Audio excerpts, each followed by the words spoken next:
भारत का हिमालय क्षेत्र प्राचीन काल से ही आर्षि मुनियों की तपस्थली रहा है। हिमालय में अनेक आर्षि मुनियों ने कठिन तपस्या की है। समय समय पर देश में अनेक आर्षि मुनियों का अवतरण हुआ है, जो हिमालय की परंपरा और संस्कृति को बचाने के लिए आगे आए हैं। इन्हीं में से एक ललित महाराज भी हैं, जो कई सालों से बाबा केदारनाथ की तपस्या में लीन हैं।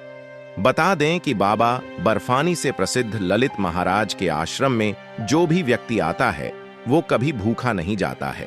देश के अनेक हिस्सों के साधु संतों को भी ललित महाराज केदारनाथ स्थित अपने आश्रम में आसरा देते हैं।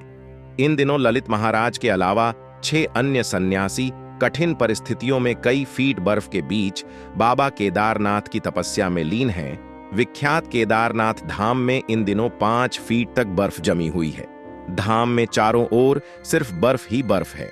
बर्फबारी के कारण धाम में कड़ी डी कद्दाती ठंड पद्दीएच रही है। बावजूद इसके केदारनाथ धाम में कुछ साधु संत बाबा केदार की तपस्या में लीन हैं। पिछले कई सालों से केदारनाथ धाम में रह रहे संत ललित महाराज भी इन दिनों बर्फ में बाबा केदार की तपस्या कर रहे हैं। ललित महाराज के अलावा 6 अन्य साधु भी केदारनाथ धाम में रहकर बाबा केदार की भक्ति में डूबे हुए हैं। पूरे शीतकाल में तपस्या लगातार जारी है। बर्फबारी के कारण धाम में काफी ठंड बढ़ गई है। बावजूद इसके साधु वहां से नीचे नहीं आए हैं।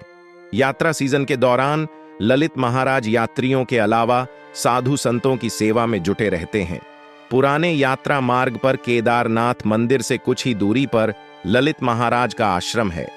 ललित महाराज के आश्रम में जो भी भक्त या साधु संत पहुंचते हैं, उनके लिए निःशुल्क रहने के साथ ही खाने की व्यवस्था की जाती है। इसके अलावा धाम में समय समय पर ललित महाराज की ओर से भंडारे का भी आयोजन किया जाता है। ललित महाराज की ओर से केदारनाथ धाम में गौशाला भी बनाई गई है, जहां जंगल में चौधी गई गाय और नंदी रहते हैं।